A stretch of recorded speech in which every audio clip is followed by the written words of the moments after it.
Oomphel in the Sky by H. Beam Piper. Part 1.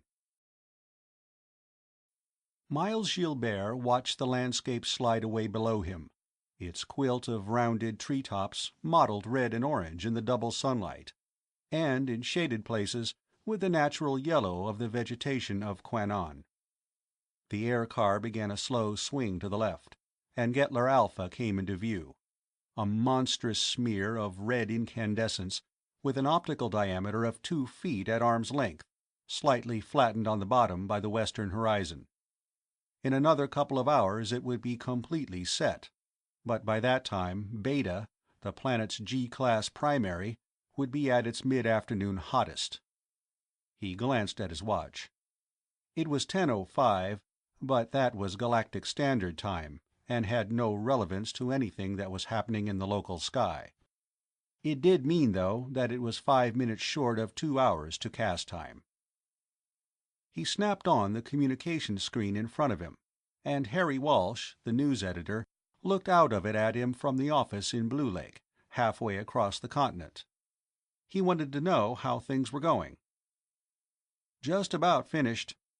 I'm going to look in at a couple more native villages, and then I'm going to Sanders' plantation to see Gonzalez. I hope I'd have a personal statement from him, and the final situation progress map in time for the cast. I take it Maith's still agreeable to releasing the story at 1200? "Sure. He was always agreeable. The Army wants publicity. It was Government House that wanted to sit on it, and they've given that up now. The story's all over the place here, native city and all." "What's the situation in town now?" "Oh, it's still going on. Some disorders, mostly just unrest. A lot of street meetings that could have turned into frenzies if the police hadn't broken them up in time. A couple of shootings, some sleep gassing, and a lot of arrests. Nothing to worry about, at least not immediately." That was about what he thought. Maybe it's not too bad to have a little trouble in Blue Lake, he considered.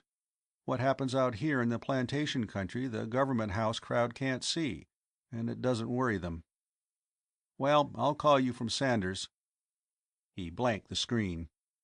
In the seat in front, the native pilot said, "Some contragravity up ahead, Bosch." It sounded like two voices speaking in unison, which was just what it was. "I'll have a look."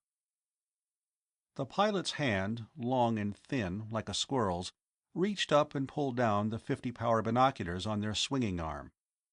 Miles looked at the screen map and saw a native village just ahead of the dot of light that marked the position of the air car.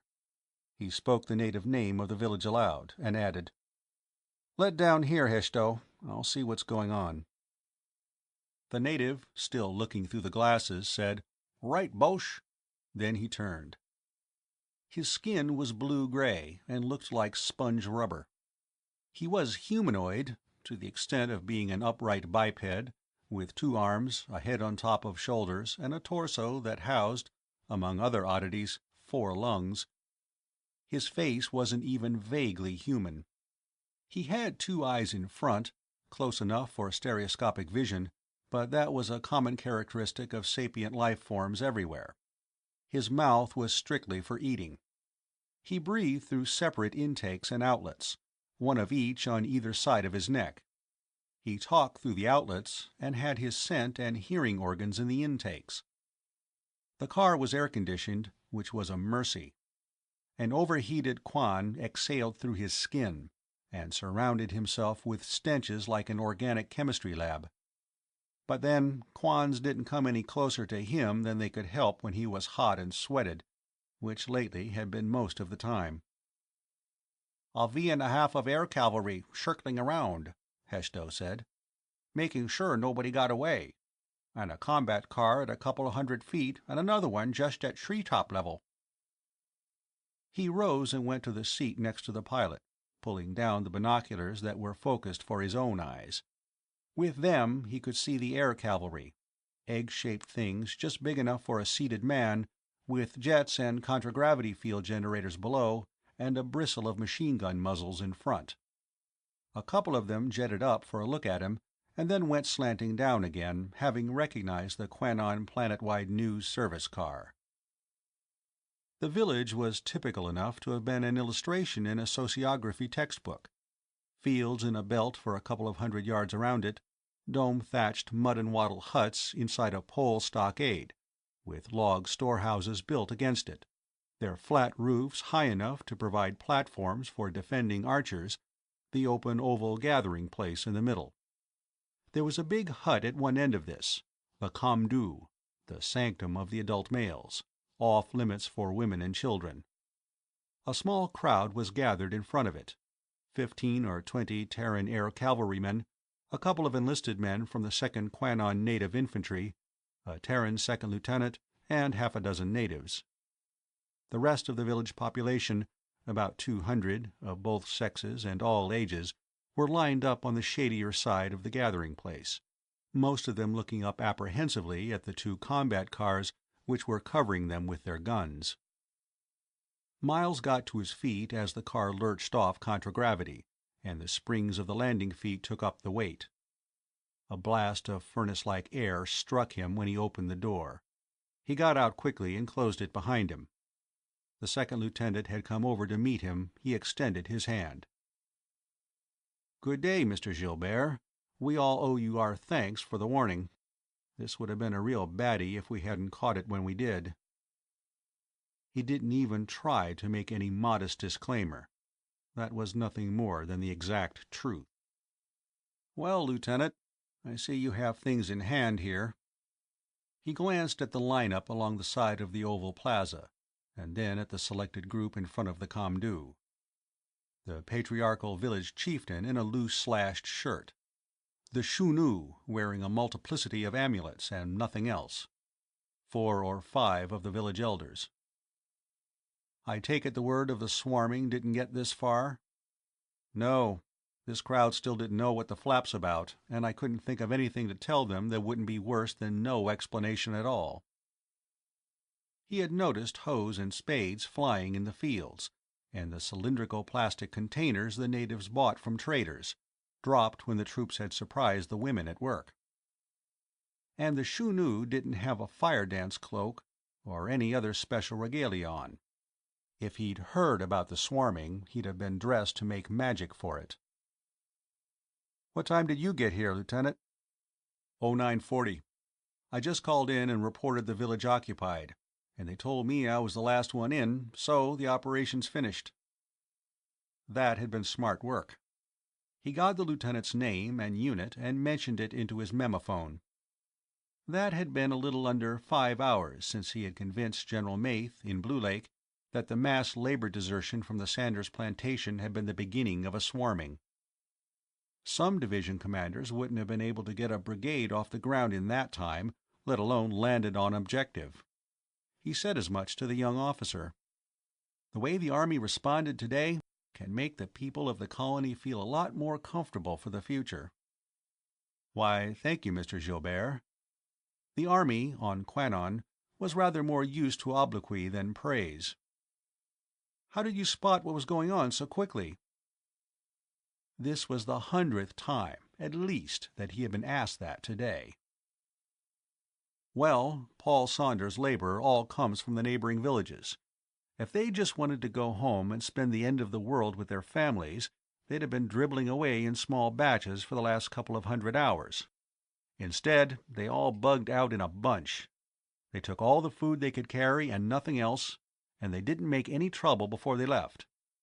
Then Sanders said they'd been building fires out in the fallow ground and moaning and chanting around for a couple of days, and idling on the job, saving their strength for the trek. And he said they had a shunu among them. He's probably the lad who started it. Had a dream from the gone ones, I suppose." "You mean like this fellow here?" the lieutenant asked. "What are they, Mr. Gilbert? Priests?" He looked quickly at the lieutenant's collar badges. Yellow trefoil for the 3rd Fleet Army Force, Roman 4 for 4th Army, 907 for his regiment, with C under it for cavalry. That outfit had only been on Quanon for the last 2,000 hours, but somebody should have briefed him better than that. He shook his head. No, they're magicians. Everything these Kwans do involves magic, and the Shunun are the professionals. When a native runs into something serious that his own do-it-yourself magic can't cope with, he goes to the Shunu, and of course the Shunu works all the magic for the community as a whole. Rain magic, protective magic for the village and the fields, that sort of thing. The lieutenant mopped his face on a bedraggled handkerchief. They'll have to struggle along somehow for a while. We have orders to round up all the Shunun and send them in to Blue Lake. Yes, that hadn't been General Maith's idea. The governor had insisted on that. I hope it doesn't make more trouble than it prevents. The lieutenant was still mopping his face and looking across the gathering place toward Alpha, glaring above the huts. "How much worse do you think this is going to get?" he asked. "The heat or the native troubles?" "I was thinking about the heat, but both." "Well, it'll get hotter. Not much hotter, but some. We can expect some storms, too, within 12 to 1500 hours. Nobody has any idea how bad they'll be. The last periastron was 90 years ago, and we've only been here for 60-odd. All we have is verbal accounts from memory from the natives, probably garbled and exaggerated. We had pretty bad storms right after transit a year ago. They'll be much worse this time. Thermal convections.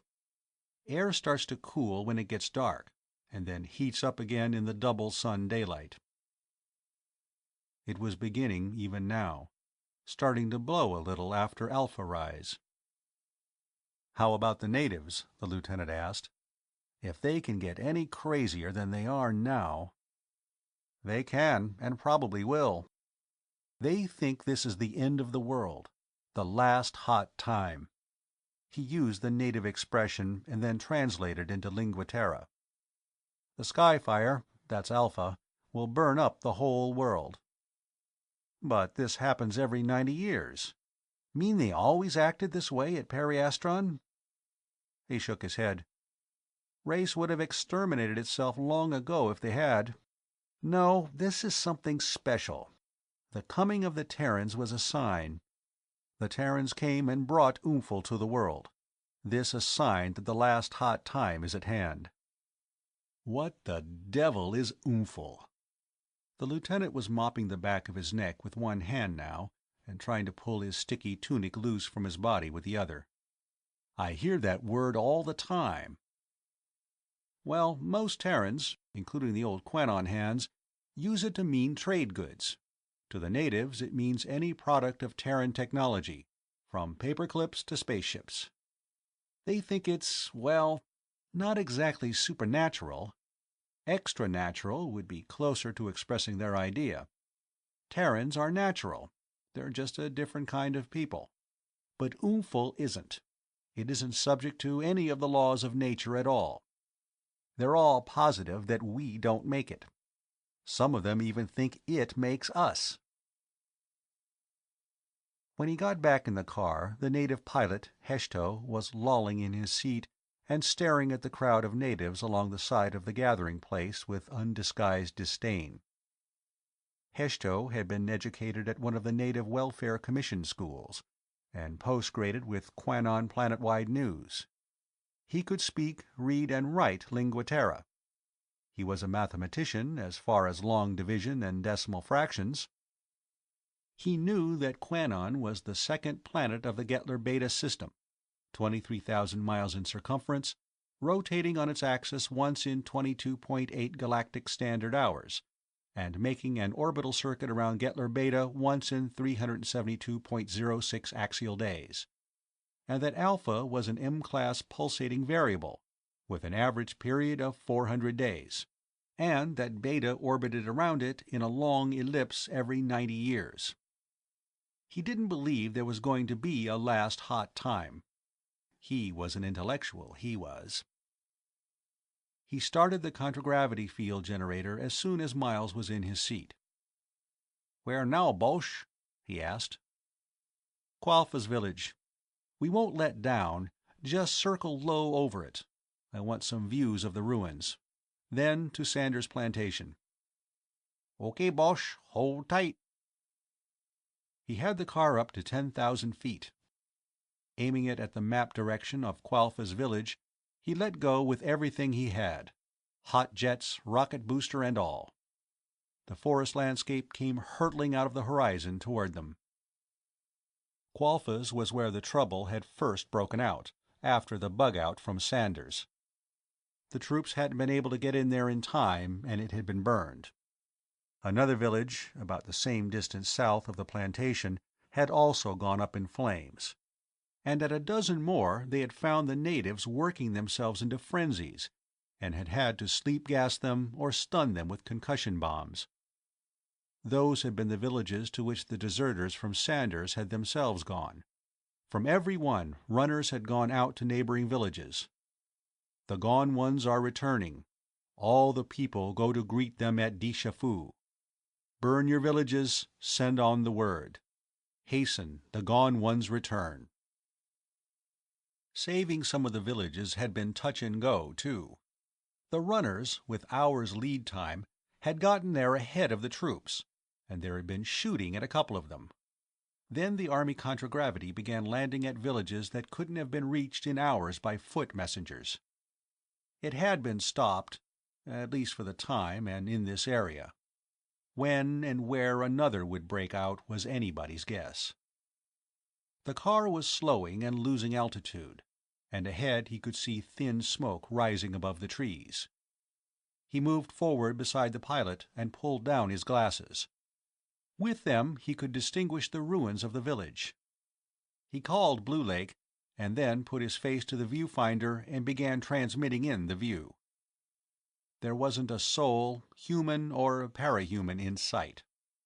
The only living thing was a small black and gray quadruped investigating some bundles that had been dropped in the fields, in hope of finding something tasty. He got a view of that. Everybody liked animal pictures on a newscast. And then he was swinging the pickup over the still burning ruins. In the ashes of every hut he could see the remains of something like a view screen or a nuclear electric stove, or a refrigerator or sewing machine. He knew how dearly the Kwans cherished such possessions. That they had destroyed them grieved him.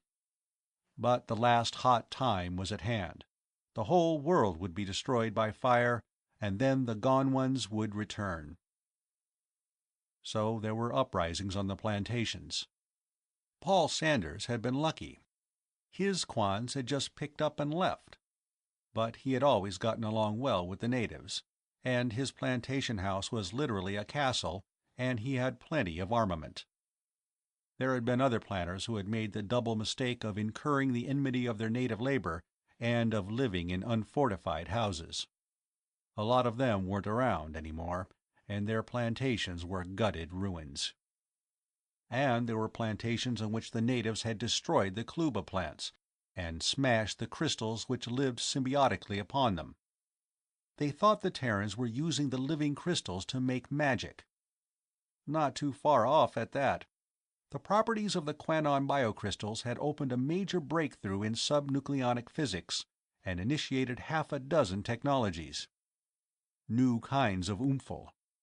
And down in the south, where the spongy and resinous trees were drying in the heat, they were starting forest fires and perishing in them in hecatombs. And to the north they were swarming into the mountains, building great fires there too, and attacking the Terran radar and radio beacons. Fire was a factor common to all these frenzies. Nothing could happen without magical assistance. The way to bring on the last hot time was people. Maybe the ones who died in the frenzies and the swarmings were the lucky ones at that. They wouldn't live to be crushed by disappointment when the sky fire receded, as Beta went into the long swing toward Apastron. The surviving Shunun wouldn't be the lucky ones, that was for sure. The magician in public practice needs only to make one really bad mistake before he is done to some unpleasantly ingenious death by his clientry. And this was going to turn out to be the biggest magico-prophetic blooper in all the long unrecorded history of Quanon. A few minutes after the car turned south from the ruined village, he could see contragravity vehicles in the air ahead, and then the fields and buildings of the Sanders plantation. A lot more contragravity was grounded in the fallow fields, and there were rows of pneumatic balloon tents and field kitchens, and a whole park of engineering equipment. Work was going on in the Kluba fields, too. About 300 natives were cutting open the 6-foot leafy balls and getting out the biocrystals. 3 of the plantation air jeeps, each with a pair of machine guns, were guarding them, but they didn't seem to be having any trouble. He saw Sanders in another jeep, and had Heshto pull the car alongside.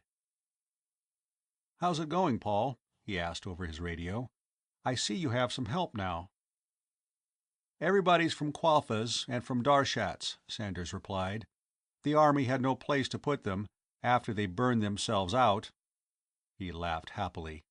"Miles, I'm going to save my whole crop. I thought I was wiped out this morning." He would have been if Gonzales hadn't brought those Quans in. The Kluba was beginning to wither. If left unharvested, the biocrystals would die along with their hosts and crack into worthlessness. Like all the other planters, Sanders had started no new crystals since the hot weather, and would start none until the worst of the heat was over. He needed every crystal he could sell to tide him over. "The welfarers will make a big forced labor scandal out of this," he predicted. "Why, such an idea!" Sanders was scandalized. "I'm not forcing them to eat." "The welfarers don't think anybody ought to have to work to eat. They think everybody ought to be fed whether they do anything to earn it or not. And if you try to make people earn their food, you're guilty of economic coercion. And if you're in business for yourself and want them to work for you, you're an exploiter, and you ought to be eliminated as a class. Haven't you been trying to run a plantation on this planet under this colonial government long enough to have found that out, Paul?" Brigadier General Ramon Gonzales had taken over the first, counting down from the landing stage, floor of the plantation house for his headquarters. The headquarters company had pulled out removable partitions and turned 4 rooms into one, and moved in enough screens and teleprinters and photoprint machines and computers to have outfitted the main newsroom of the planet-wide news. The place had the feel of a newsroom after a big story is broken and the cast has gone on the air and everybody, in this case about 20 Terran officers and non-coms, half women, standing about watching screens and smoking and thinking about getting a follow-up ready. Gonzales himself was relaxing in Sanders' business room, with his belt off and his tunic open. He had black eyes and black hair and mustache, and a slightly equine face that went well with his old Terran Spanish name. There was another officer with him, considerably younger, Captain Fox Travis, Major General Maith's aide. "Well, is there anything we can do for you, Miles?" Gonzales asked, after they had exchanged greetings and sat down. "Why, could I have your final situation progress map? And would you be willing to make a statement on audiovisual?" He looked at his watch. "We have about 20 minutes before the cast." "You have a map," Gonzales said, as though he were walking tiptoe from one word to another. "It accurately represents the situation as of the moment, but I'm afraid some minor, unavoidable inaccuracies may have crept in while marking the positions and times for the earlier phases of the operation. I teleprinted a copy to Planet-wide, along with the one I sent to Division Headquarters." He understood about that and nodded. Gonzales was zipping up his tunic and putting on his belt and sidearm. That told him, before the Brigadier General spoke again, that he was agreeable to the audio-visual appearance and statement.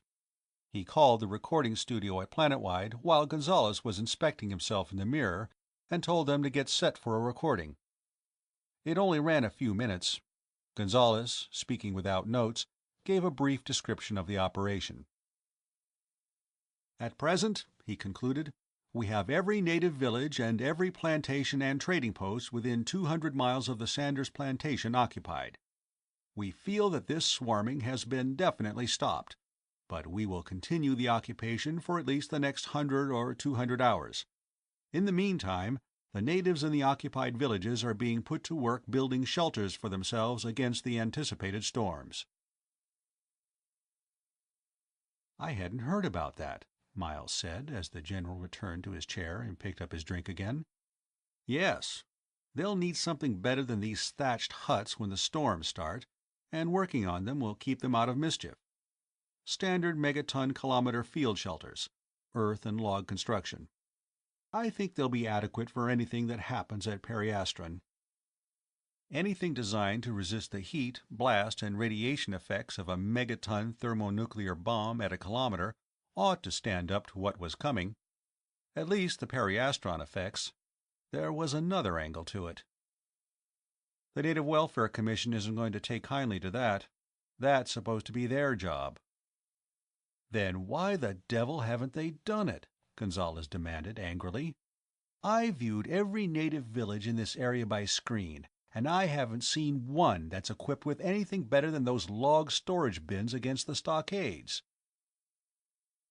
"There was a project to provide shelters for the Periastron storm set up 10 years ago. They spent 1 year arguing about how the natives survived storms prior to the Terrans' arrival here. According to the older natives, they got into those log storage houses you were mentioning. Only about 1 out of 3 in any village survived. I could have told them that. Did tell them, repeatedly, on the air. Then, after they decided that shelters were needed, they spent another year hassling over who would be responsible for designing them. Your predecessor here, General Nokami, offered the services of his engineer officers. He was frostily informed that this was a humanitarian and not a military project." Ramon Gonzalez began swearing, then apologized for the interruption. "Then what?" he asked. Apology unnecessary. "Then they did get a shelter designed, and started teaching some of the students at the native schools how to build them. And then the meteorologist told them it was no good. It was a dugout shelter. The weathermen said there'd be rainfall measuring in meters instead of inches, and anybody who got caught in one of those dugouts would be drowned like a rat." "Ha! I thought of that one," Gonzalez said. "My shelters are going to be mounted up 8 feet above the ground." "What did they do then?" Fox Travis wanted to know. "There the matter rested. As far as I know, nothing has been done on it since." "And do you think, with a disgraceful record of non-accomplishment like that they'll protest General Gonzalez's action on purely jurisdictional grounds?" Travis demanded. "Not jurisdictional grounds, Fox. The General's going at this the wrong way. He actually knows what has to be done and how to do it, and he's going right ahead and doing it, without holding a dozen conferences and round-table discussions and giving everybody a fair and equal chance to foul things up for him. You know as well as I do that that's undemocratic. And what's worse, he's making the natives build them themselves, whether they want to or not, and that's forced labor. That reminds me, has anybody started raising the devil about those Kwans from Qualphas and Darshats you brought here and Paul put to work?" Gonzalez looked at Travis and then said, "Not with me. Not yet, anyhow." "They've been at General Maith," Travis said shortly. After a moment he added, "General Maith supports General Gonzalez completely. That's for publication. I'm authorized to say so. What else was there to do? They'd burn their villages and all their food stores. They had to be placed somewhere. And why in the name of reason should they sit around in the shade eating government native-type rations while Paul Sanders has 50 to 100,000 sols worth of crystals dying on him?" "Yes, that's another thing they'll scream about. Paul's making a profit out of it." "Of course he's making a profit," Gonzalez said. "Why else is he running a plantation? If planters didn't make profits, who'd grow biocrystals?" "The colonial government. The same way they built those storm shelters. But that would be in the public interest. And if the Kwans weren't public-spirited enough to do the work, they'd be made to, at about half what planters like Sanders are paying them now. But don't you realize that profit is sordid and dishonest and selfish? Not at all like drawing a salary come expense account from the government." "You're right, it isn't," Gonzalez agreed. "People like Paul Sanders have ability. If they don't stay in business. You have ability, and people who don't never forgive you for it. Your very existence is a constant reproach to 'em." "That's right, and they can't admit your ability without admitting their own inferiority. So it isn't ability at all. It's just dirty, underhanded trickery and selfish ruthlessness." He thought for a moment. "How did Government House find out about these Kwans here?" "The Welfare Commission had people out while I was setting up headquarters," Gonzalez said. "That was about 0700. "This isn't for publication?" Travis asked. "Well, they know, but they can't prove, that our given reason for moving in here in force is false. Of course, we can't change our story now. That's why the situation progress map that was prepared for publication is incorrect as to the earlier phases. They do not know that it was you who gave us our first warning. They ascribe that to Sanders. And they are claiming that there never was any swarming. According to them, Sanders' natives are striking for better pay and conditions. And Sanders got General Maith to use troops to break the strike. I wish we could give you credit for putting us onto this, but it's too late now." He nodded. The story was that a battalion of infantry had been sent in to rescue a small detail under attack by natives, and that more troops had been sent in to reinforce them, until the whole of Gonzalez's brigade had been committed. "That wasted an hour at the start," Gonzalez said. "We lost 2 native villages burned, and about 24 casualties because we couldn't get our full strength in soon enough." "You'd have lost a lot more than that if Maith had told the Governor-General the truth and requested orders to act. There'd be 100 villages and a dozen plantations and trading posts burning now, and Lord knows how many dead, and the Governor-General would still be arguing about whether he was justified in ordering troop action." He mentioned several other occasions when something like that had happened. "You can't tell that kind of people the truth. They won't believe it. It doesn't agree with their preconceptions." Fox Travis nodded. "I take it we're still talking for non-publication?" When Miles nodded, he continued. "This whole situation is baffling, Miles. It seems that the government here knew all about the weather conditions they could expect at Periastron, and had made plans for them. Some of them excellent plans, too, but all based on the presumption that the natives would cooperate, or at least not obstruct. You see what the situation actually is.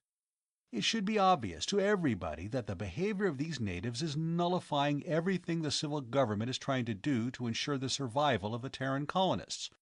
The production of Terran-type food, without which we would all starve, the biocrystal plantations without which the colony would perish, and even the natives themselves. Yet the civil government will not act to stop these native frenzies and swarmings which endanger everything and everybody here. And when the army attempts to act, we must use every sort of shabby subterfuge and deceit, or the civil government will prevent us. What ails these people?" "You have the whole history of the colony against you, Fox," he said. "You know, there never was any chartered Quanon company set up to exploit the resources of this planet. At first, nobody realized that there were any resources worth exploiting. This plan was just a scientific curiosity. It was and is still the only planet of a binary system with a native population of sapient beings. The first people who came here were scientists, mostly sociographers and para-anthropologists, and most of them came from the University of Adelaide." Travis nodded. Adelaide had a Federation-wide reputation for left-wing neo-Marxist liberalism. "Well, that established the political and social orientation of the colonial government right at the start, when study of the natives was the only business of the colony. You know how these ideological cliques form in a government, or any other organization. Subordinates are always chosen for their agreement with the views of their superiors, and the extremists always get to the top and shove the moderates under or out. Well, the Native Affairs Administration became the tail that wagged the government dog, and the Native Welfare Commission is the big muscle in the tail. Part 2. His parents hadn't been of the left-wing Adelaide clique. His mother had been a biochemist, his father a roving news correspondent who had drifted into trading with the natives and made a fortune in kefagum before the chemists on Terra had found out how to synthesize hopkinsine. When the biocrystals were discovered and the plantation started, the government attitude was set. Biocrystal culture is just sordid money-grubbing.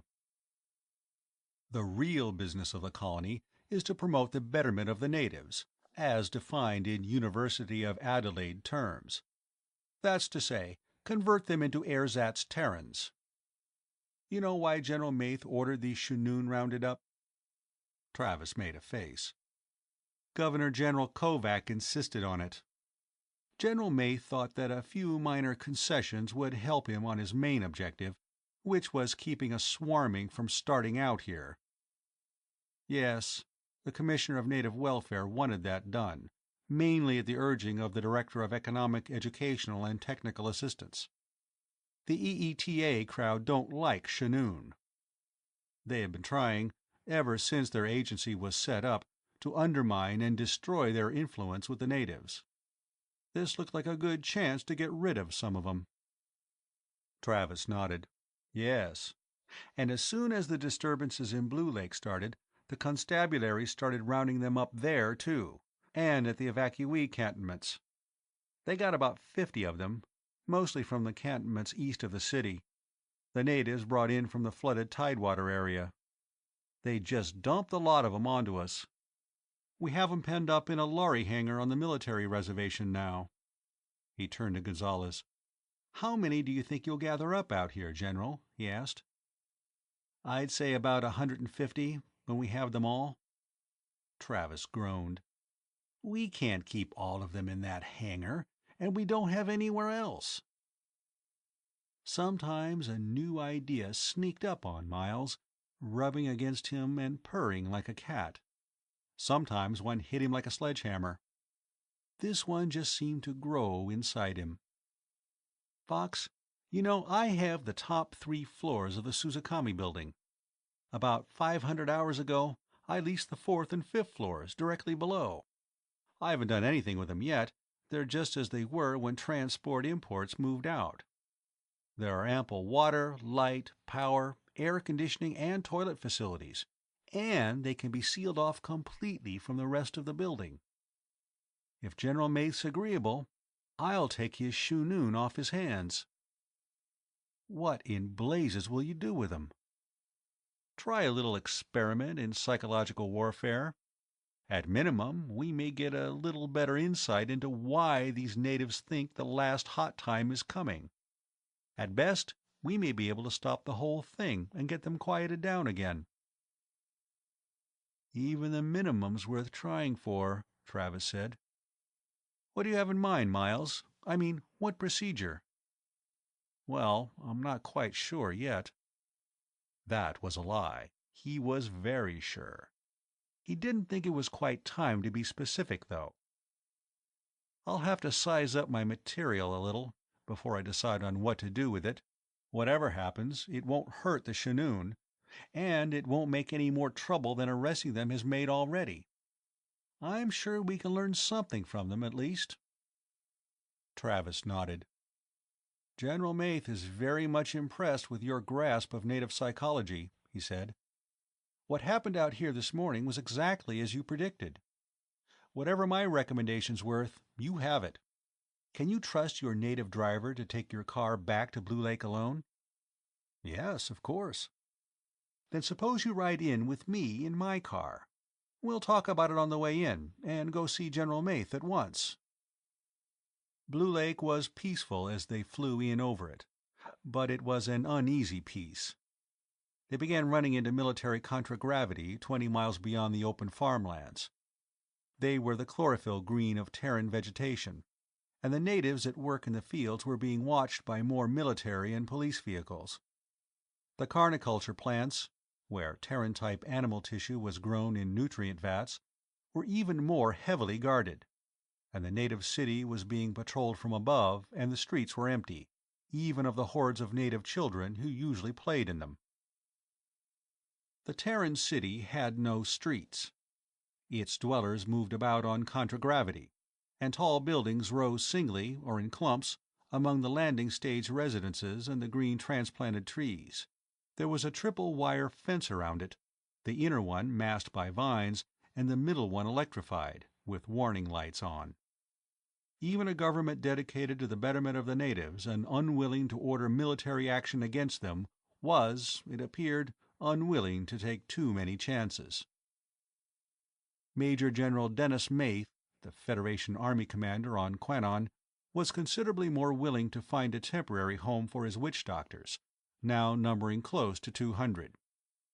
He did insist that they be kept under military guard, and on assigning his aide, Captain Travis, to cooperate on the project. Beyond that, he gave Miles a free hand.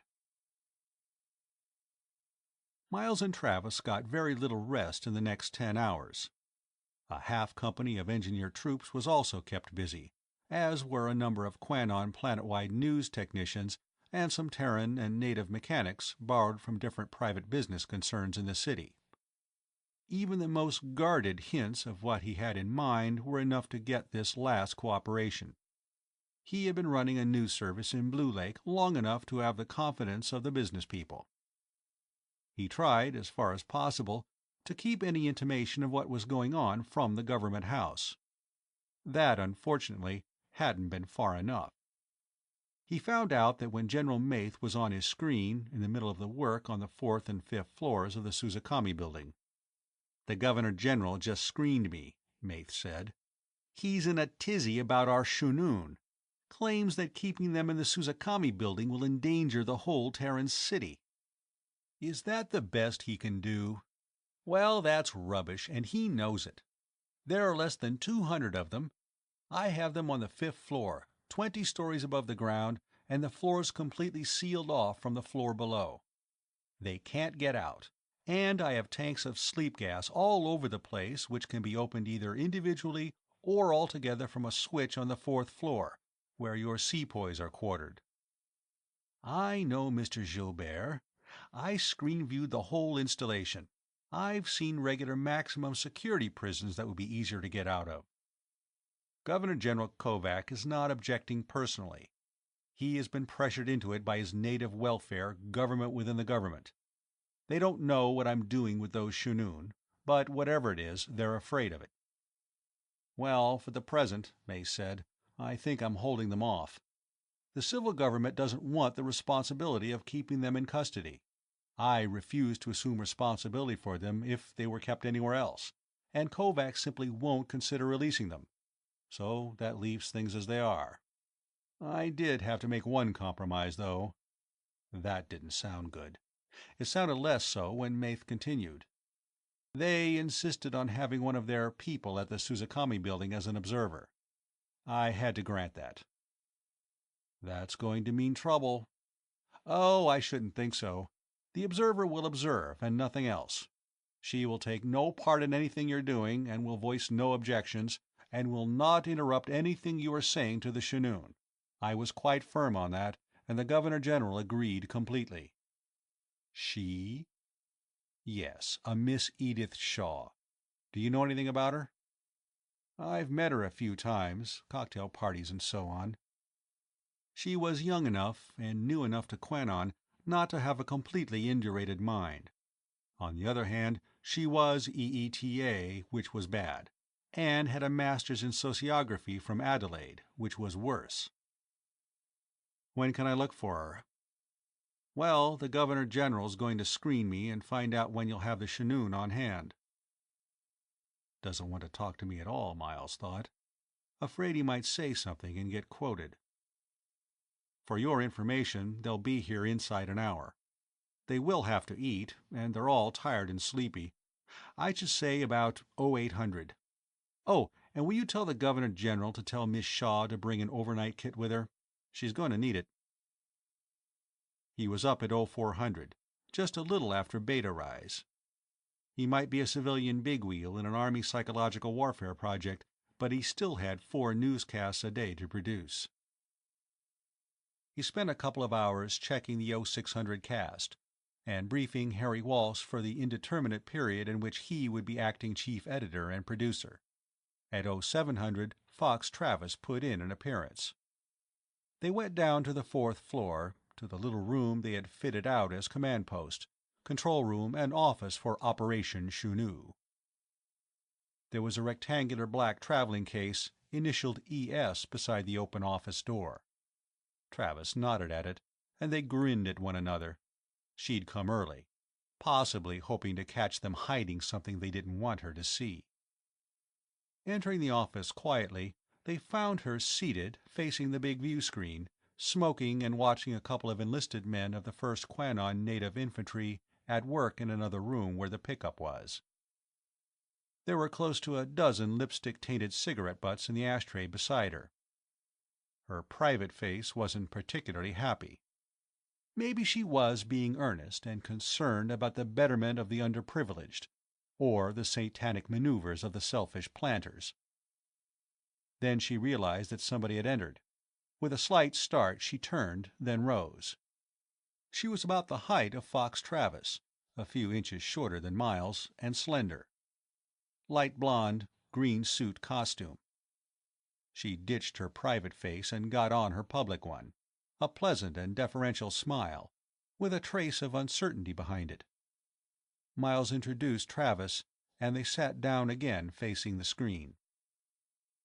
It gave a view, from one of the long sides and near the ceiling, of a big room. In the center, a number of seats. The drum-shaped cushions the natives had adopted, in place of the seats carved from sections of tree trunk that they had been using when the Terrans had come to Quanon, were arranged in a semicircle, one in the middle slightly in advance of the others.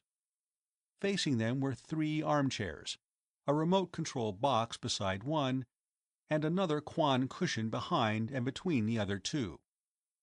There was a large globe of Quanon, and on the wall behind the chairs an array of view screens. "There'll be an interpreter, a native army sergeant, between you and Captain Travis," he said. "I don't know how good you are with native languages, Miss Shaw. The captain is not very fluent." "Cushions for them, I see, and chairs for the lordly Terrans," she commented. "Never miss a chance to rub our superiority in, do you?" "I never deliberately force them to adopt our ways," he replied. "Our chairs are as uncomfortable for them as their low seats are for us.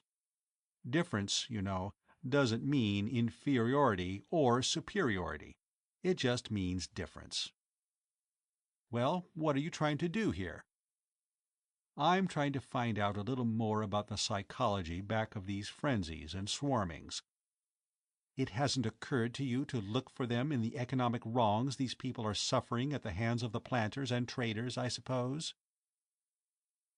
"So they're committing suicide, and that's all you can call these swarmings and the fire frenzies in the South from economic motives?" Travis said. "How does one better oneself economically by dying?" She ignored the question, which was easier than trying to answer it.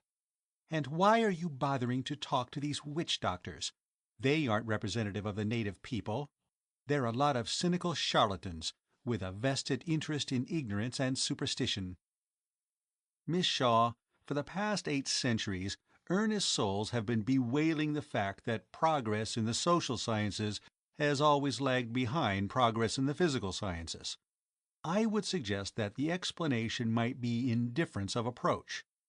The physical scientist works with physical forces, even when he is trying, as in the case of contragravity, to nullify them. The social scientist works against social forces." "And the result's usually a miserable failure, even on the physical accomplishment level," Fox Travis added. "This storm shelter project was set up 10 years ago and got nowhere, for instance. Ramon Gonzalez set up a shelter project of his own 75 hours ago, and he's half through with it now." Yes, by forced labor. Field surgery's brutal, too, especially when the anesthetics run out. It's better than letting your wounded die, though. Well, we were talking about these Shunoon. They are a force among the natives, that can't be denied. So, since we want to influence the natives, why not use them? Mr. Gilbert, these Shunoon are blocking everything we are trying to do for the natives. If you use them for propaganda work in the villages, you will only increase their prestige and make it that much harder for us to better the natives' condition, both economically and culturally. That's it, Miles, Travis said. She isn't interested in facts about specific humanoid people on Quanon. She has a lot of high-order abstractions she got in a classroom at Adelaide on Terra.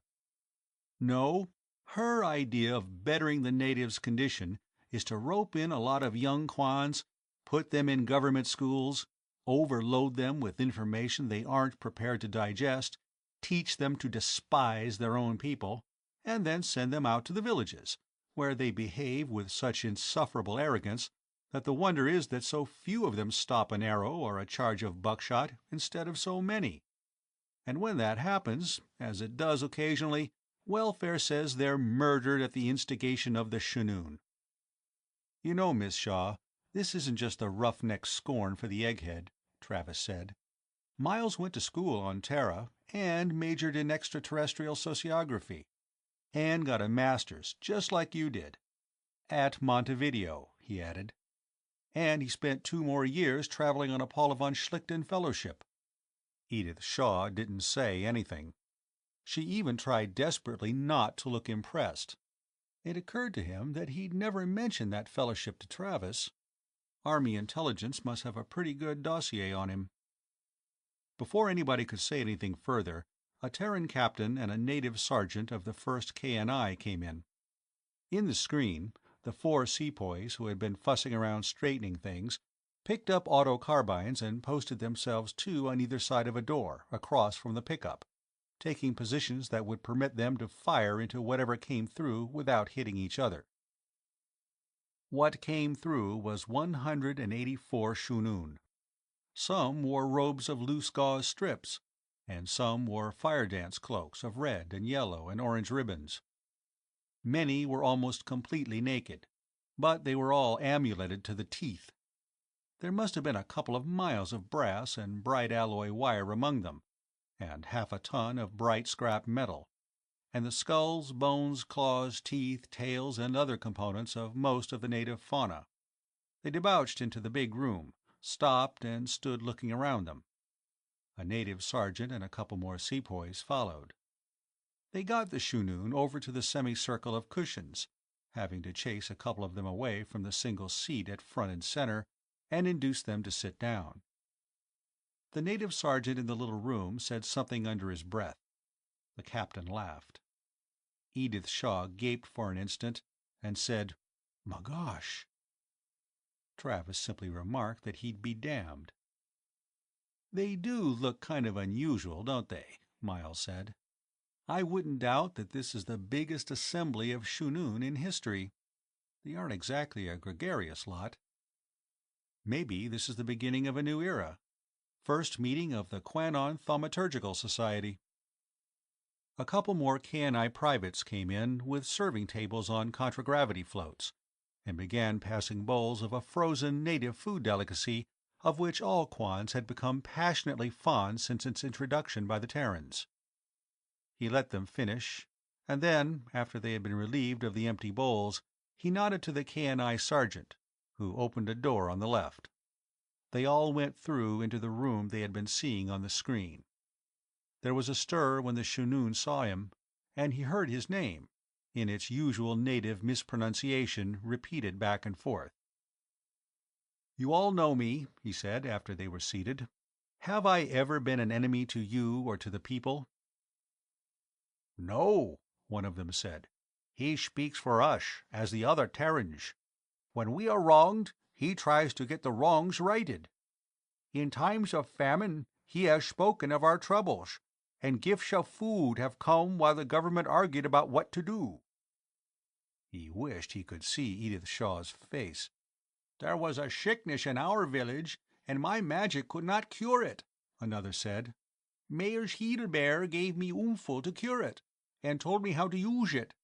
He did this privately, so that I would not be made to look small to the people of the village." And that had infuriated EETA. It was a question whether unofficial help to the natives or support of the prestige of a Shunu had angered them more. "His father was a trader. He gave good Oomphel and did not cheat. Mayor's Bear grew up among us. He took the manhood test with the boys of the village," another oldster said.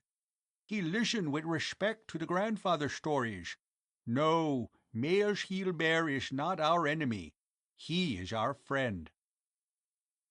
"And so I will prove myself now," he told them.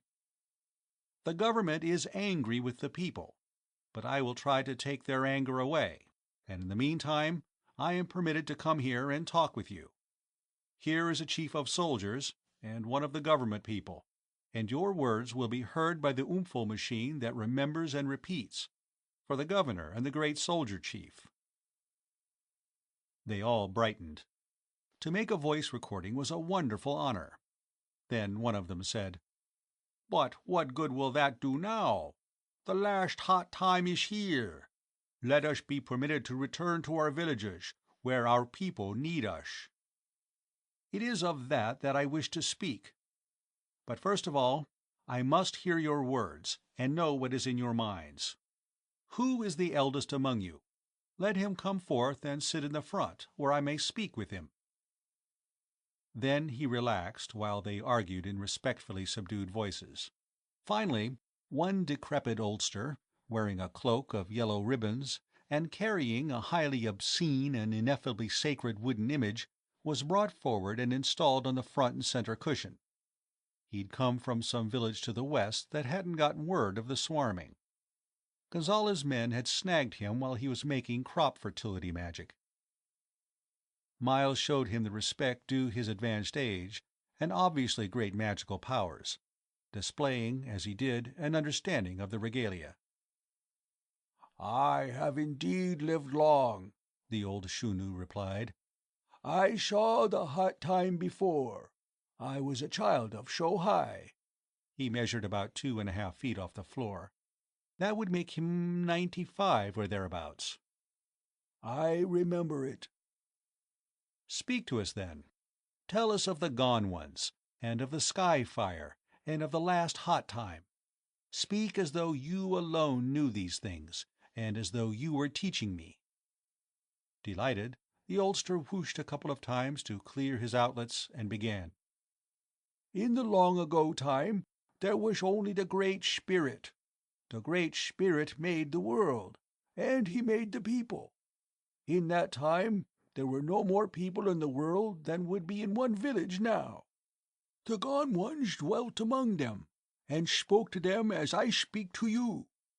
Then, as more people were born, and died and went to join the Gone Ones became many, and they went away and built a place for themselves, and built the Sky Fire around it. And in the place of the Gone Ones, at the middle of the Sky Fire, it is cool. From their place in the Sky Fire, the Gone Ones send wisdom to the people in dreams. The Sky Fire passes across the sky, from east to west, as the Always Same does, but is farther away than the Always Same, because sometimes the Always Same passes in front of it. But the Sky Fire never passes in front of the Always Same. None of the grandfather stories, not even the oldest, tell of a time when this happened. Sometimes the Sky Fire is big and bright. That is when the Gone Ones feast and dance. Sometimes it is smaller and dimmer. Then the Great Ones rest and sleep. Sometimes it is close, and there is a hot time. Sometimes it goes far away, and then there is a cool time. Now the last hot time has come. The Sky Fire will come closer and closer, and it will pass the Always Same, and then it will burn up the world. Then will be a new world, and the gone ones will return, and the people will be given new bodies. When this happens, the sky fire will go out, and the gone ones will live in the world again with the people. The gone ones will make great magic and teach wisdom as I teach to you, and will no longer have to shed dreams. In that time, the crops will grow without planting or tending or the work of women. In that time, the game will come to the villages to be killed in the gathering places.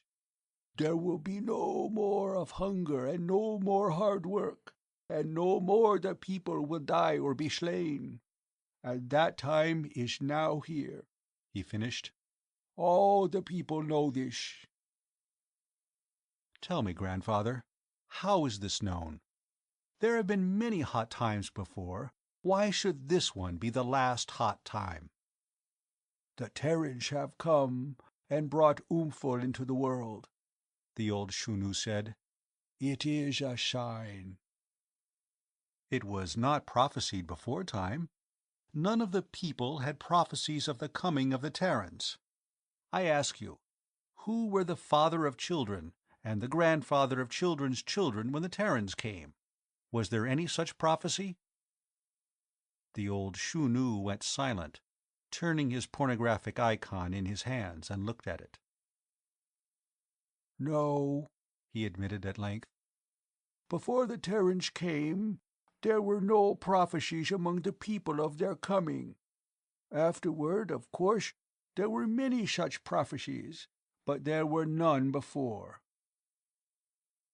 That is strange. When a happening is a sign of something to come, it is prophesied before time. He left that seed of doubt alone to grow, and continued. "Now, Grandfather, speak to us about what the people believe concerning the Terrans." "The Terrans came to the world when my eldest daughter bore her first child," the old Shunu said. "They came in great ships, such as come often now, but which had never before been seen. They said they came from another world like the world of people, but so far away that even the sky fire could not be seen from it. They still say this, and many of the people believe it, but it is not real. At first, it was thought that the Terrans were great Shunun who made powerful magic, but this is not real either. The Terrans have no magic and no wisdom of their own. All they have is the Oomphel, and the Oomphel works magic for them and teaches them their wisdom. Even in the schools which the Terrans have made for the people, it is the Oomphel which teaches."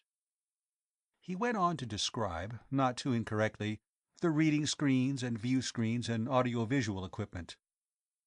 "Nor do the Terrans make the Oomphel, as they say. The Oomphel makes more Oomphel for them." Then where did the Terrans get the first Oomphel? "They stole it from the Gone Ones," the old Shunu replied.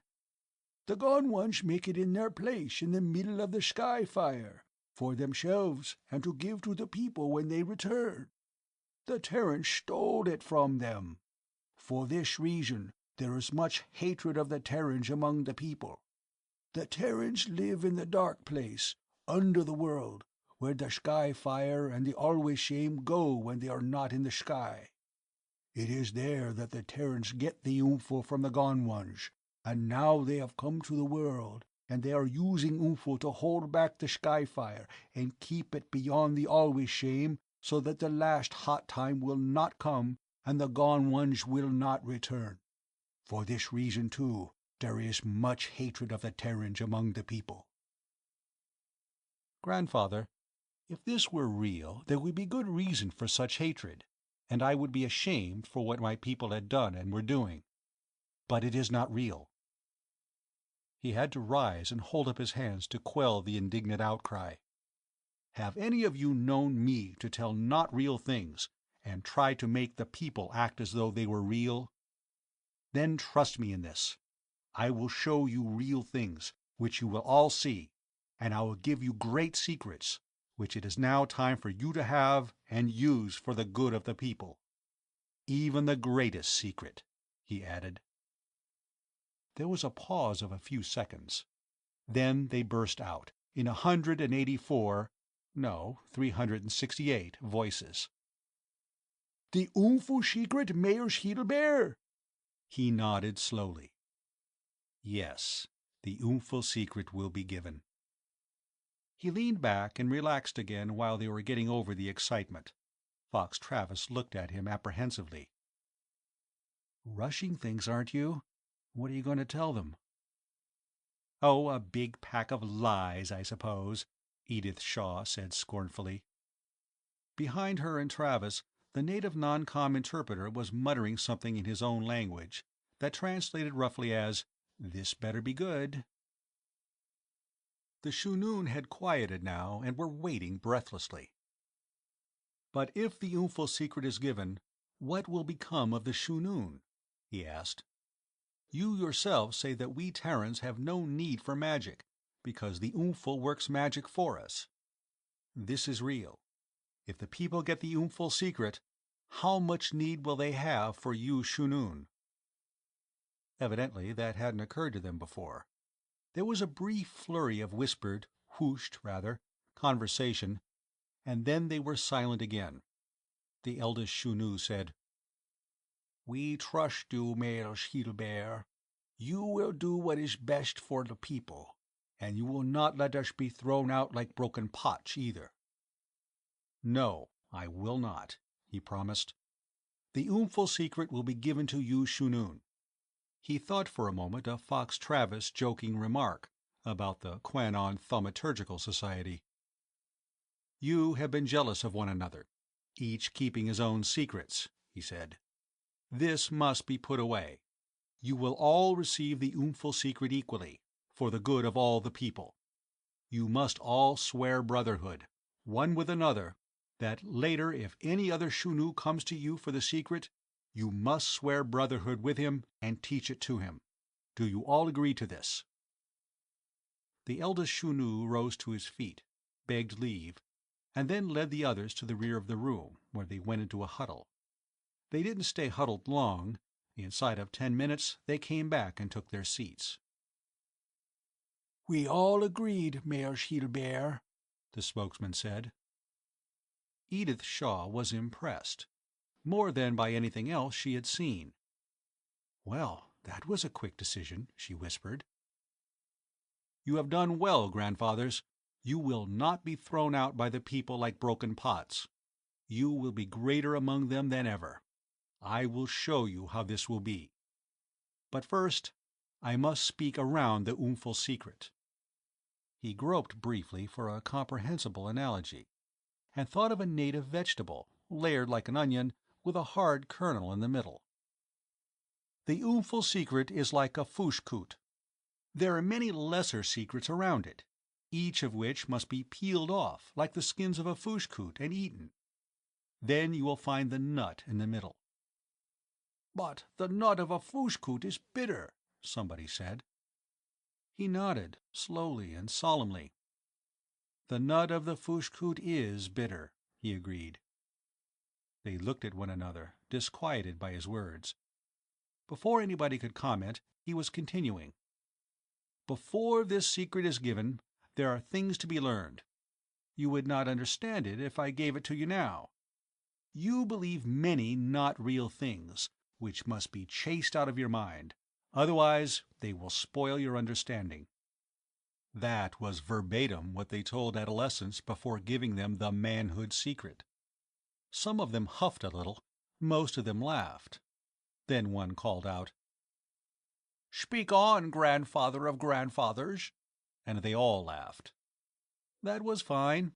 It had been about time for Teacher to crack his little joke. Now he became serious again. "The first of these not real things you must chase from your mind is this which you believe about the home of the Terrans. It is not real that they come from the dark place under the world. There is no dark place under the world." Bedlam for a few seconds. That was a pretty stiff jolt. No dark place? Who ever heard of such a thing? The eldest Shunu rose, cradling his graven image in his arms, and the noise quieted. Mayor's heel bear, if there is no dark place, where do the sky-fire and the always shame go when they are not in the sky? They never leave the sky. The world is round, and there is sky everywhere around it. They knew that, or had at least heard it, since the Terrans had come. They just couldn't believe it. It was against common sense. The oldest Shunu said as much, and more. These young ones who have gone to the Terran schools have come to the village with such tales, but who listens to them? They show disrespect for the chiefs and the elders, and even for the Shunun. They mock at the grandfather stories. They say men should do women's work, and women do no work at all. They break taboos and cause trouble. They are fools. Am I a fool, grandfather? Do I mock at the old stories, or show disrespect to elders and Shunun? Yet I, Mayor's heel bear, tell you this: the world is indeed round, and I will show you. The Shunu looked contemptuously at the globe. I have seen those things, he said. That is not the world.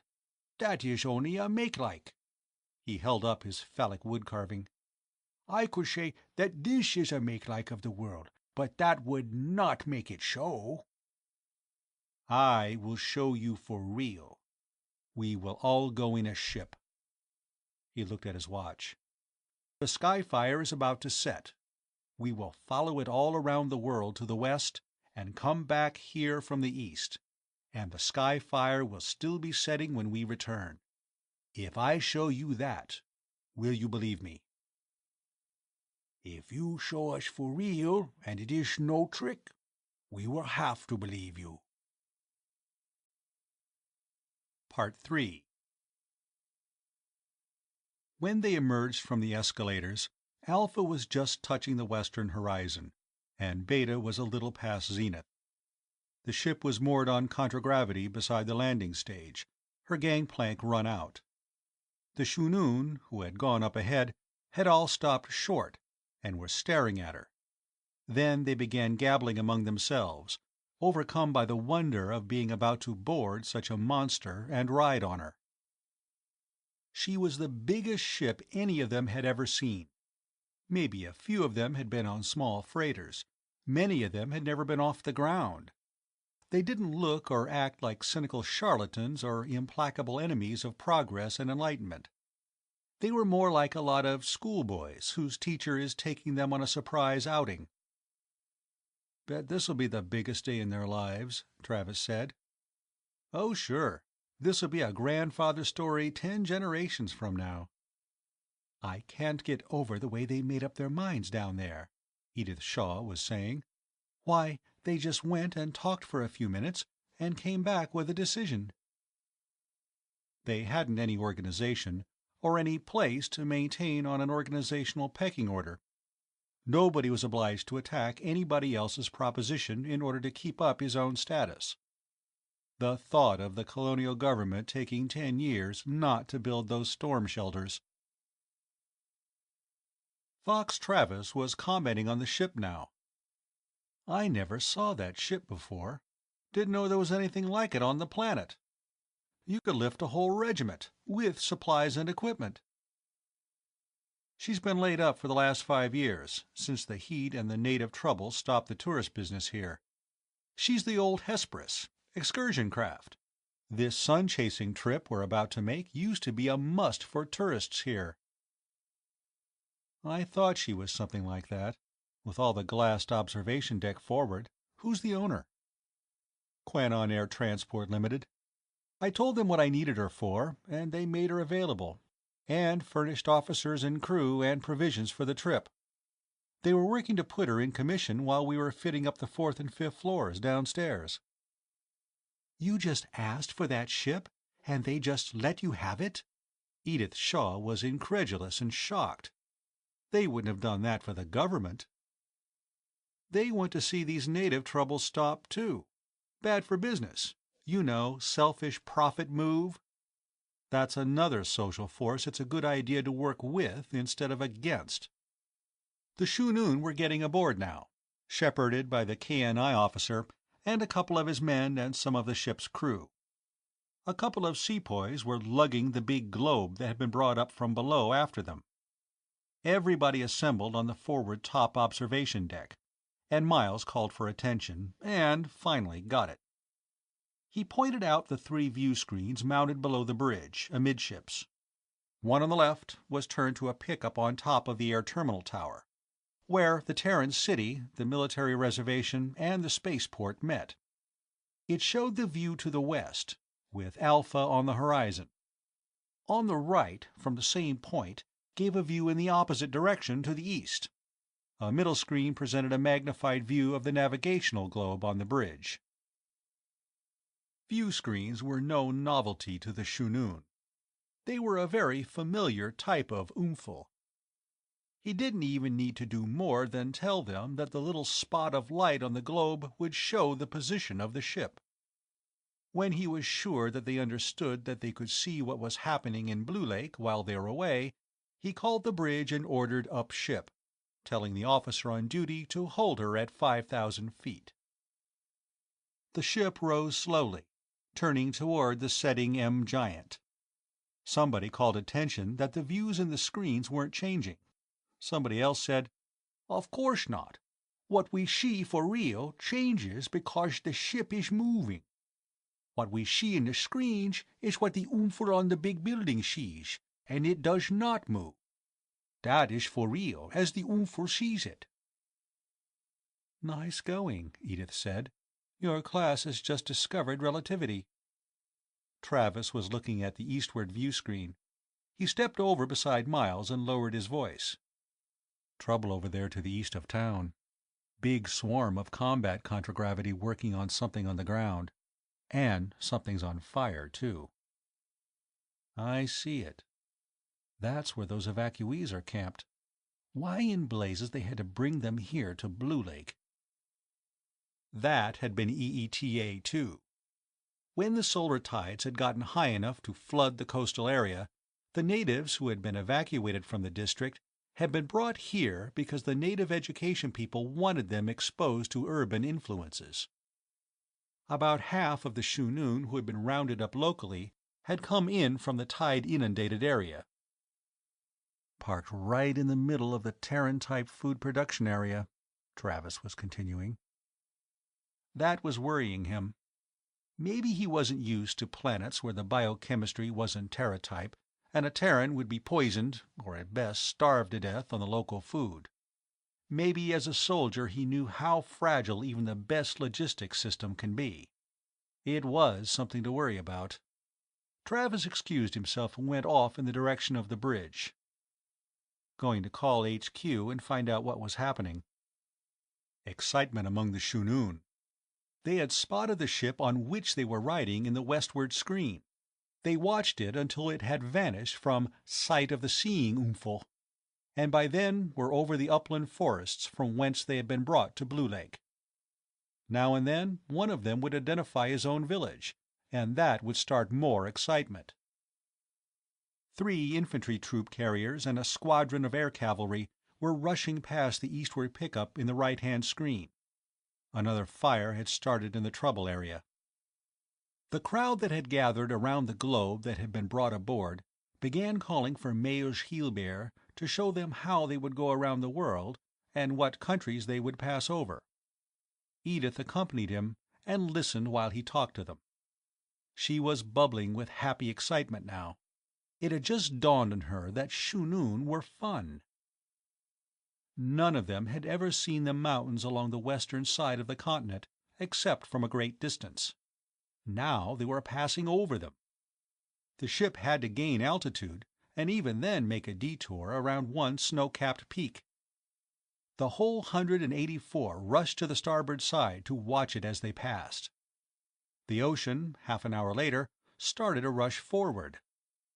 The score or so of them from the tidewater knew what an ocean was, but none of them had known that there was another one to the west. Miles' view of the education program of the EETA, never bright at best, became even dimmer. The young men who had gone to the Terran schools, who listens to them? They are fools. There were a few islands off the coast.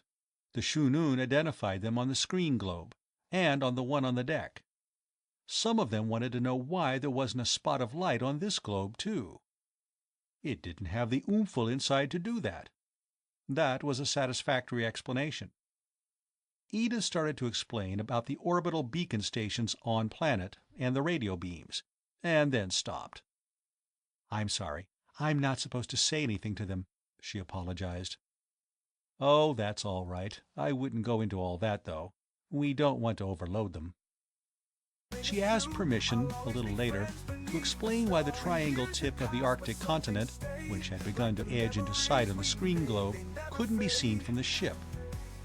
When he told her to go ahead, she got a platinum half-sol piece from her purse, held it on the globe from the classroom, and explained about the curvature, and told them they could see nothing farther away than the circle the coin covered. It was beginning to look as though the psychological warfare experiment might show another unexpected success. There was nothing after the islands passed, but a lot of empty water. The Shunun were getting hungry, but they refused to go below to eat. They were afraid they might miss something. So their dinner was brought up on deck for them. Miles and Travis and Edith went to the officers' dining room back of the bridge. Edith, by now, was even more excited than the Shunun. They're so anxious to learn. She was having trouble adjusting to that. That was dead against EETA doctrine.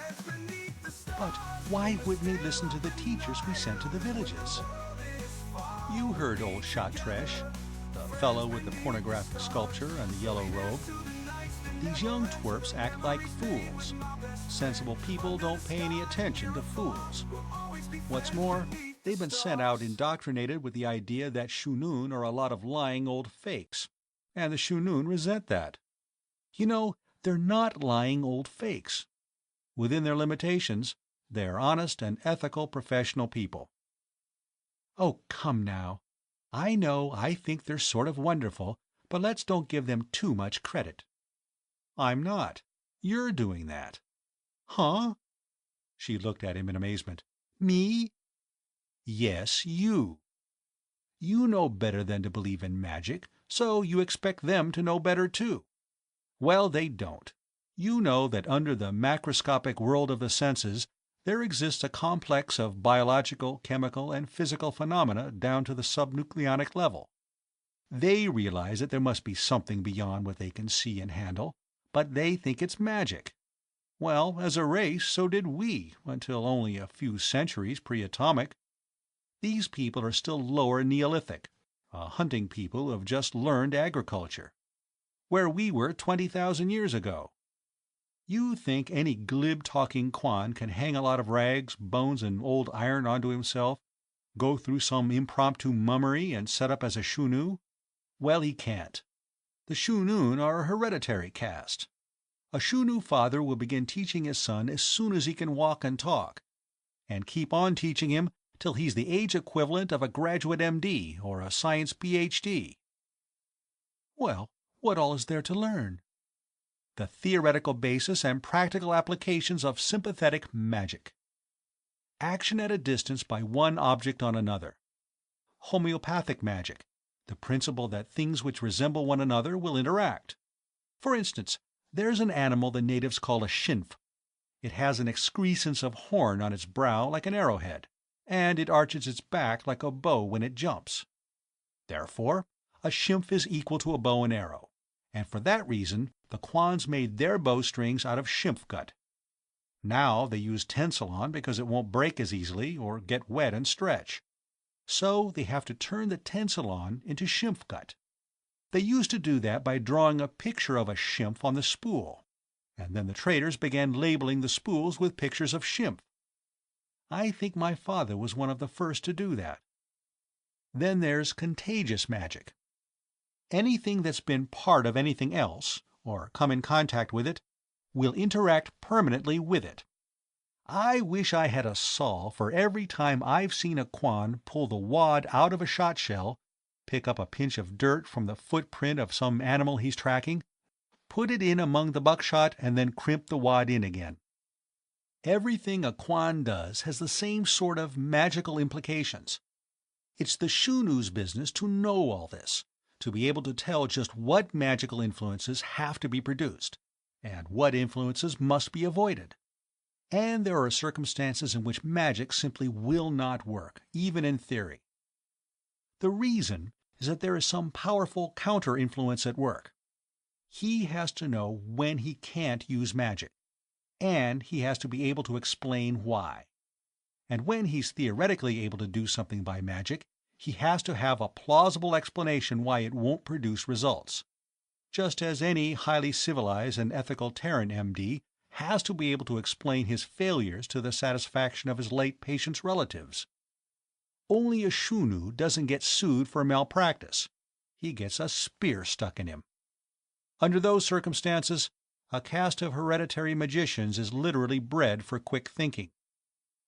These old gaffers we have aboard are the intellectual top crust among the natives. Any of them can think rings around your government school products. As for preying on the ignorance and credulity of the other natives, they're only infinitesimally less ignorant and credulous themselves. But they want to learn, from anybody who can gain their respect by respecting them. Edith Shaw didn't say anything in reply. She was thoughtful during the rest of the meal, and when they were back on the observation deck, he noticed that she seemed to be looking at the Shunun with new eyes. In the screen views of Blue Lake, Beta had already set, and the sky was fading. Stars had begun to twinkle. There were more fires, one close to the city in the east, a regular conflagration, and fighting had broken out in the native city itself. He was wishing now that he hadn't thought it necessary to use those screens. The Shunun were noticing what was going on in them and talking among themselves. Travis, after one look at the situation, hurried back to the bridge to make a screen call. After a while he returned, almost crackling with suppressed excitement. "Well, it's finally happened. Mace forced Kovac to declare martial rule," he said in an exultant undertone. "Forced him?" Edith was puzzled. "The army can't force the civil government." "He threatened to do it himself, intervene and suspend civil rule." "But I thought only the Navy could do that." "Any planetary commander of armed forces can, in a state of extreme emergency. I think you'll agree that this emergency is about as extreme as they come. Kovac knew that Maith was unwilling to do it. He'd have to stand court-martial to justify his action, but he also knew that a governor-general who has his colony taken away from him by the armed forces never gets it back. He's finished. So it was just a case of the weaker man in the weaker position yielding." "Where does that put us?" "We are a civilian scientific project. You are under orders of General Maith. I am under your orders. I don't know about Edith." "Can I draft her? Or do I have to get you to get General Maith to do it?" "Listen, don't do that," Edith protested. "I still have to work for Government House, and this martial rule won't last forever. They'll all be prejudiced against me." "You can shove your government job in the airlock," Miles told her. "You'll have a better one with the Planet-Wide News, at half again as much pay. And after the shake-up at Government House, about a year from now, you may be going back as director of EETA. When they find out on Terra just how badly this government has been mismanaging things, there'll be a lot of vacancies." Part 4. The Shunun had been watching the fighting in the view screens. Then somebody noticed that the spot of light on the navigational globe was approaching a coastline, and they all rushed forward for a look. Travis and Edith slept for a while. When they returned to relieve him, Alpha was rising to the east of Blue Lake, and the fighting in the city was still going on. The Shunun were still wakeful and interested. Quans could go without sleep for much longer periods than Terrans. The lack of any fixed cycle of daylight and darkness on their planet had left them unconditioned to any regular sleeping and waking rhythm. "I just called in," Travis said. "Things aren't good at all. Most of the natives in the evacuee cantonments have gotten into the native city now, and they've gotten hold of a lot of firearms somehow. And they're getting nasty in the west, beyond where Gonzales is occupying, and in the northeast, and we only have about half enough troops to cope with everything. The general wants to know how you're making out with the Shunoon." "I'll call him back before I get in the sack." He went up on the bridge and made the call. General Maith looked as sleepy as he felt. They both yawned as they greeted each other. There wasn't much he could tell the general, and it sounded like the glib reassurances one gets from a hospital about a friend's condition. "We'll check in with you as soon as we get back and get our Shunoon put away. We understand what's motivating these frenzies now, and in about 25 to 30 hours we'll be able to start doing something about it." The general in the screen grimaced. "That's a long time, Mr. Gilbert. Longer than we can afford to take, I'm afraid. You're not cruising at full speed now, are you?" "Oh, no, General. We're just trying to keep Alpha level on the horizon." He thought for a moment. "We don't need to keep down to that. It may make an even bigger impression if we speed up." He went back to the observation deck, picked up a PA phone, and called for attention. "You have seen now that we can travel around the world, so fast that we keep up with the sky fire, and it is not seen to set. Now we will travel even faster. I will show you a new wonder. I will show you the sky fire rising in the west. And the always saying will seem to go backward in the sky. This will not be for real. It will only be seen so because we will be traveling faster. Watch now and see." He called the bridge for full speed, and then told them to look at the sky fire and then see in the screens where it stood over Blue Lake. That was even better. Now they were racing the sky fire and catching up to it. After half an hour, he left them still excited and whooping gleefully over the steady gain. 5 hours later, when he came back after a nap and a hasty breakfast, they were still whooping. Edith Shaw was excited too. The Shunoon were trying to estimate how soon they would be back to Blue Lake by comparing the position of the sky fire with its position in the screen. General Maith received them in his private office at Army HQ. Fox Travis mixed drinks for the four of them while the general checked the microphones to make sure they had privacy. "I blame myself for not having forced martial rule on them hundreds of hours ago," he said. "I have 3 brigades. The one General Gonzales had here originally, and the 2 I brought with me when I took over here. We have to keep at least half a brigade in the south, to keep the tribes there from starting any more forest fires. I can't hold Blue Lake with anything less than half a brigade. Gonzales has his hands full in his area. He had a nasty business while you were off on that world cruise. Natives in one village caught the men stationed there off guard and wiped them out, and then started another frenzy. It spread to 2 other villages before it got stopped. And we need the 3rd Brigade in the northeast. There are 750,000 natives up there, inhabiting close to 1,000,000 square miles. And if anything really breaks loose here, and what's been going on in the last few days is nothing even approaching what a real outbreak could be like, we'd have to pull in troops from everywhere. We must save the Terran-type crops and the carniculture plants. If we don't, we all starve." Miles nodded. There wasn't anything he could think of saying to that. "How soon can you begin to show results with those Shunoon, Mr. Gilbert?" the general asked. "You said from 25 to 30 hours. Can you cut that any? In 25 hours, all hell could be loose all over the continent." Miles shook his head. "So far, I haven't accomplished anything positive," he said. "All I did with this trip around the world was convince them that I was telling the truth when I told them there was no dark race under the world, where Alpha and Beta go at night." He hastened, as the general began swearing, to add, "I know that doesn't sound like much, but it was necessary.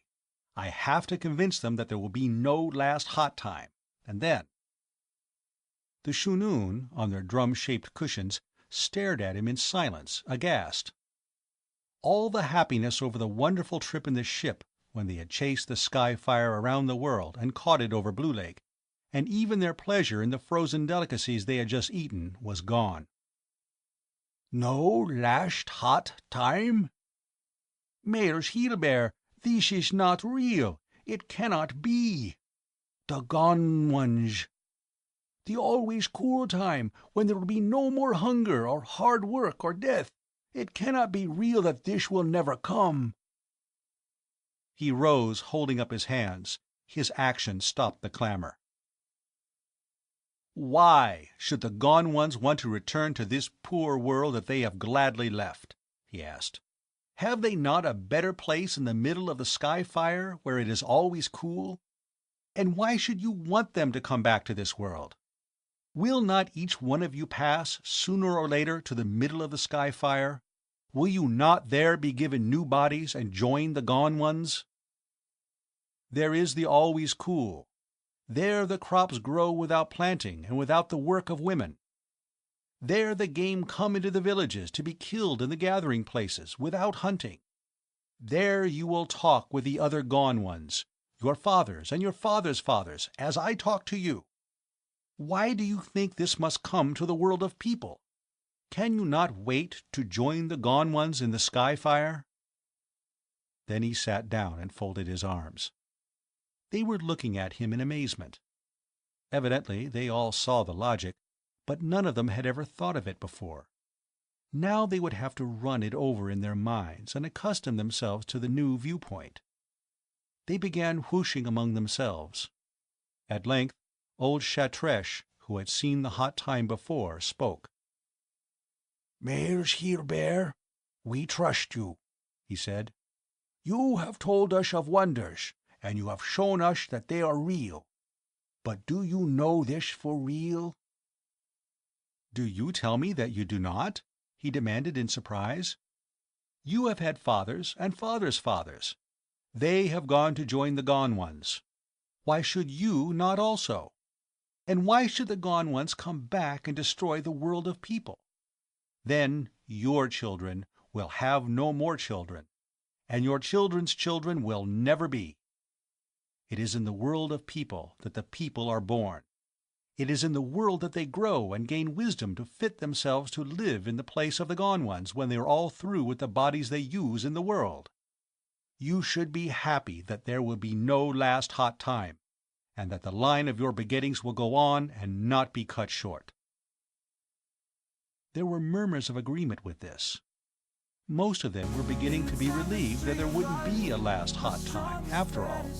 Then one of the class asked, "Do the Terrans also go to the place of the Gone Ones, or have they a place of their own?"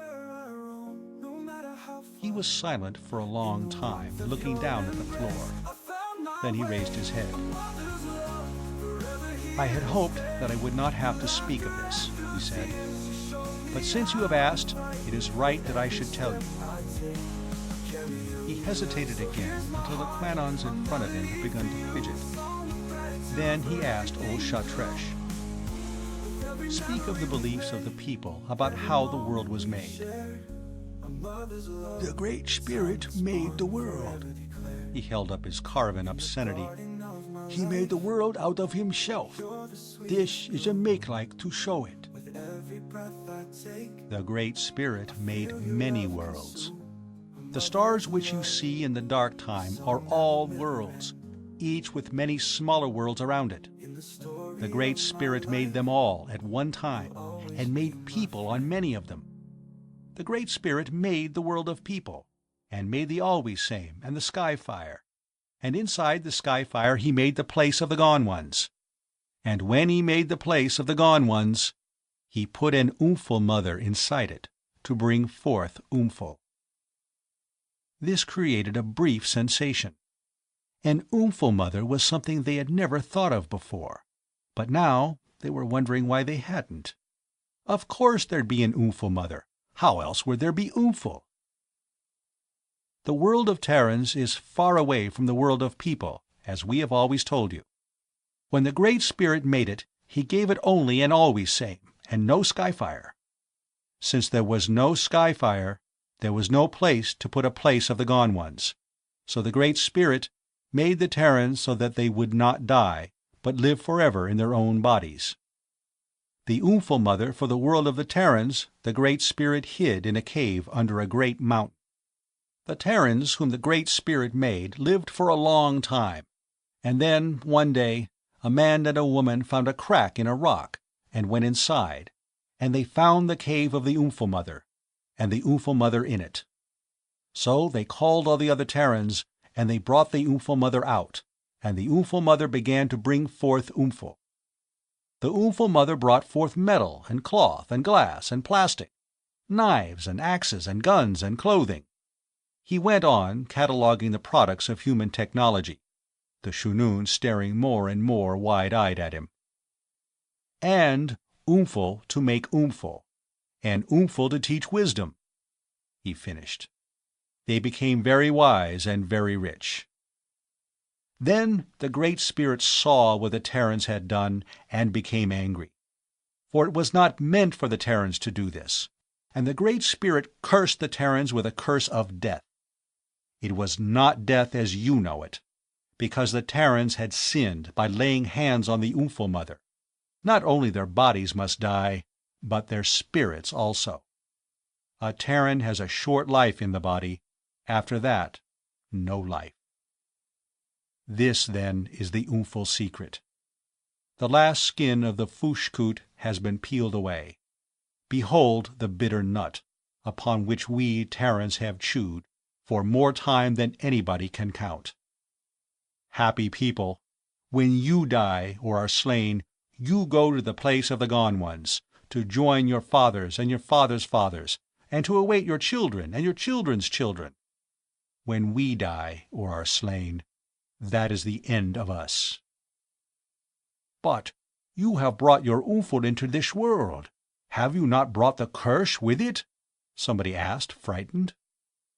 No, the people did not sin against the Great Spirit. They have not laid hands on an Oomphel mother as we did. The Oomphel we bring you will do no harm. Do you think we would be so wicked as to bring the curse upon you? It will be good for you to learn about Oomphel here. In your place of the gone ones, there is much Oomphel. Why did your people come to this world, Mayor Heelbear? Old Shatresh asked. Was it to try to hide from the curse? There is no hiding from the curse of the Great Spirit. But we Terrans are not a people who submit without strife to any fate. From the time of the curse of death on, we have been trying to make spirits for ourselves. But how can you do that? We do not know. The Oomphel will not teach us that, though it teaches everything else. We have only learned many ways in which it cannot be done. It cannot be done with Oomphel, or with anything that is in our own world. But the Oomphel mother made us ships to go to other worlds, and we have gone to many of them, this one among them, seeking things from which we might try to make spirits. We are trying to make spirits for ourselves from the crystals that grow in the Kluba plants. We may fail with them, too. But I say this. I may die, and all the other Terrans now living may die, and be as though they had never been. But someday we will not fail. Someday our children, or our children's children, will make spirits for themselves and live forever, as you do. Why were we not told this before, Mayor Heelbear? We were ashamed to have you know it. We are ashamed to be people without spirits. Can we help you and your people? Maybe our magic might help. It well might. It might be worth trying. But first, you must help yourselves. You and your people are sinning against the Great Spirit as grievously as did the Terrans of old. Be warned in time, lest you answer it as grievously. What do you mean, Mayor Heelbear? Old Shatresh was frightened. You are making magic to bring the sky fire to the world. Do you know what will happen? The world of people will pass whole into the place of the gone ones, and both will be destroyed. The world of people is a world of death. Everything that lives on it must die. The place of the gone worlds is a world of life. Everything in it lives forever. The two will strive against each other, and will destroy one another, and there will be nothing in the sky-fire or the world but fire. This is wisdom which our Oomphel teaches us. We know this secret, and with it we make weapons of great destruction. He looked over the seated Shunun, picking out those who wore the flame-colored cloaks of the fire dance.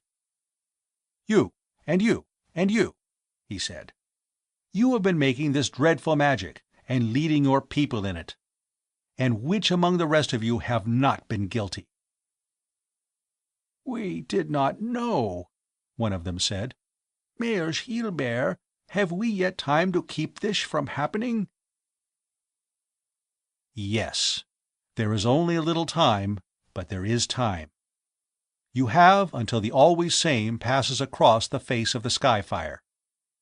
That would be 750 hours.